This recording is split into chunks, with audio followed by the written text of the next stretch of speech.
Yun mga bossing, nag-request si Sarah na Dong Koy na i-video ko daw yung pagbalot ng receiver niya mga bossing. Ayan. Ngayon, bago natin ibalot, ipakita ko lang. Binuksan ko na po yung takip niya dito sa valve niya mga bossing. Kagandahan nito, stainless. Yan. Meron siyang stainless nakapasok doon. Yun po yung tumatama dito. Hindi kagaya nung Indo na receiver, PCP. Aluminum siya. Pag nasugat yung aluminum, malambot. Medyo mahirap na siyang gawin. Mahirap mapatino. Ito kasi stainless po yung sa loob niya. Yung tumatama dito. Kaya matigas po siya. Hindi ganon kabilis masira dahil stainless. Natatanggal din po yan yung stainless na yan mga bossing. Yan. Balik na natin. Masok. Stainless po yung takip. Pati po pa nga panloob nito stainless. Yan.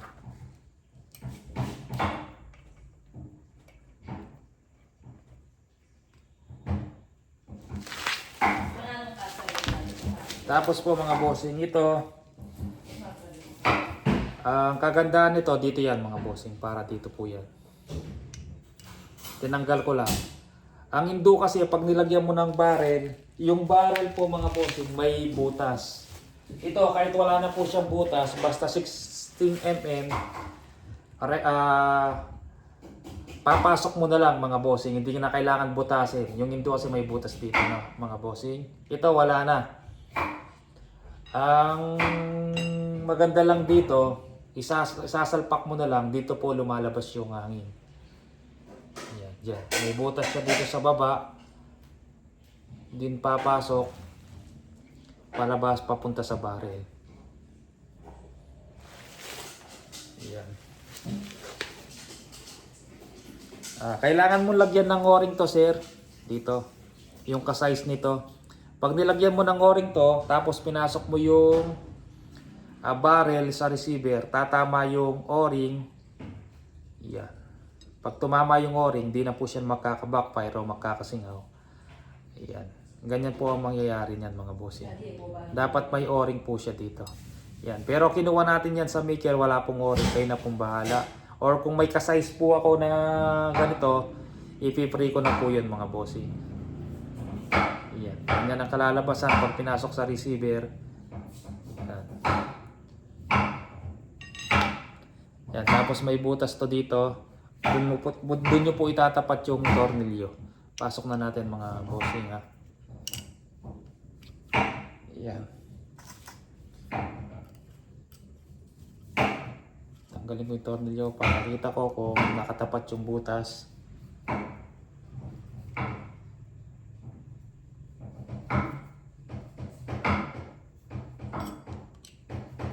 Pag nakatapat na yung butas, ipitan nyo lang po mga bossing. Yan. Pinakita ko lang kay sir para pag nilagyan niya ng barrel, lagyan niya ng o-ring. Yan, isasalpak na lang at tatama po yung o-ring doon mga bossing. Yan. Ito po sir Dong Koy, ang receiver nyo kulay red or maroon. Yan, pakita ko lang. Yan na po. Baliktaran po yan, yung kasaan niya dito pwedeng ilipat sa kabila. Tanggalin nyo lang yung tornilyo na to. Pag ginugot nyo mga bossing, yan. Pag ginugot nyo, tapos itong tornilyo na to, tanggalin nyo.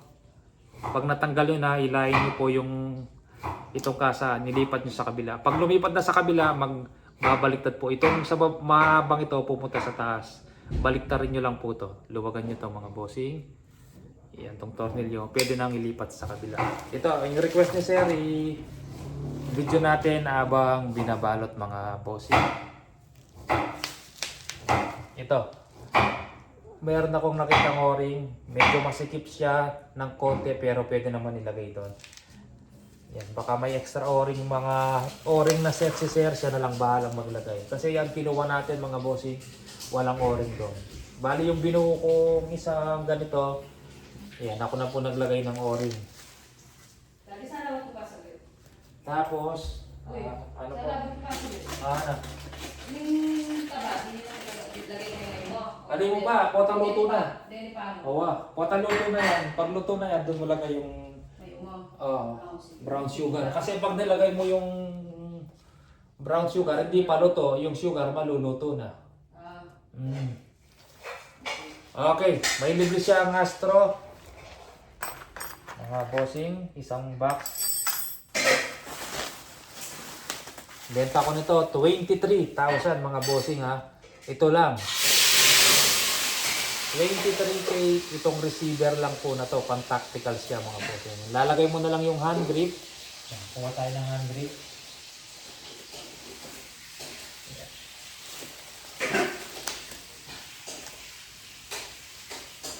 Hand grip, bili ka sa Shopee o Lazada. Nasa 850 yata to mga bossing. Yan. Bili ka ng regulator, Taiwan, China, kasya po dyan. China, Taiwan, kasya po yan. Ilalamin na lang. Siyempre kayo mga bossing, pag receiver lang yung binili nyo, kayo na pong bahalang mag-tune, mag-test kung may singaw. Basta sa akin, pag kumuha po kayo ng receiver, kayo na pong bahalang magbuo sa unit. Pag buong unit, medyo mataas yung presyo ko kasi ako magbubuo, ako mag-tune. Ayan. Siyempre, kung may itotorno pa sa barrel, ako po yung magtotorno. Pero mas makakamura po kayo kung receiver lang po yung kukunin nyo. Magkano lang yung Taiwan bottle tank? Ayan. 23,000. Hindi man naaabot ng magkano kung kayo magbupo. Makakamura kayo. Pero siyempre, kung buong unit ko ilalabas, mas mataas mga bossing. Ayan. The receiver only, 23,000 pang tactical. Stainless mo yung mga pangloob. Yan, wala pang kasamang mag. Yan, receiver lang po yan mga boss. Walang mag, walang hand grip. Ito lang pong hawak ko na yan. 23,000. Okay, balot natin.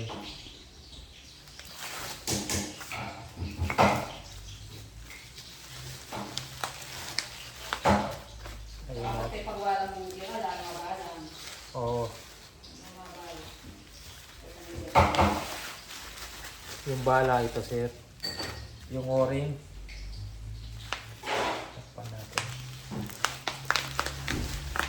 Matagal magbuo ng PCP kasi baklas lagay kung may leak. I-replace mo yung firing pin. Siyempre pag hindi minsan may leak yun, may singaw sa firing pin, replace ka ng konti. Saka pag ako nagbuo, naka-tune na po mga bossing. Ayan. Ayan sir.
Ayan, tapos bubble wrap pa po natin sa labas.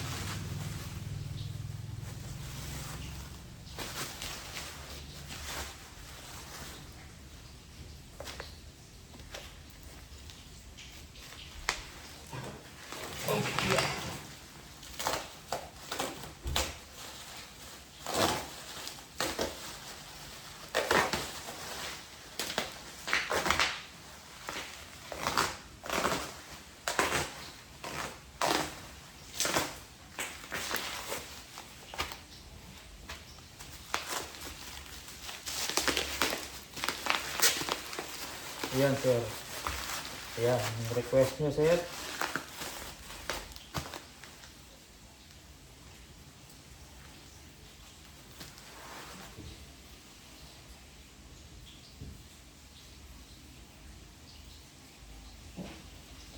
Wala.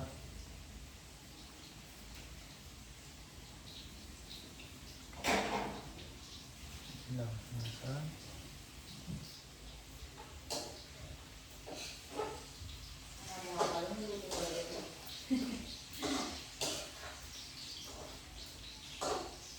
Oy, wala yung sa tape.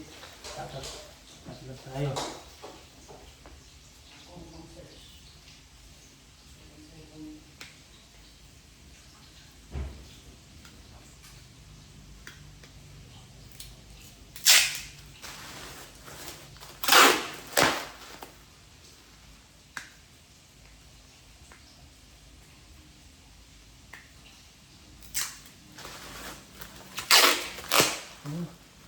Marupok yung tape.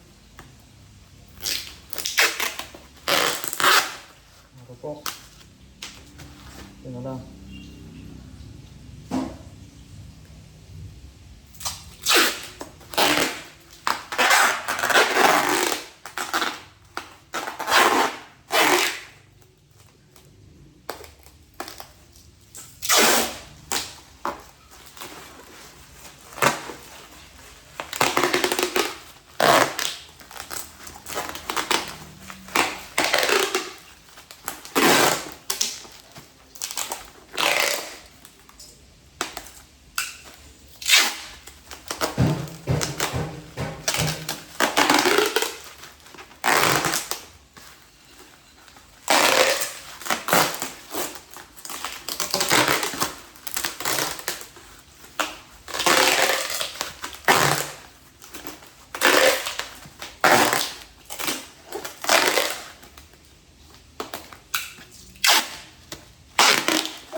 Ayun. Pagbabalot lang po, pinawisan tayo mga bossing.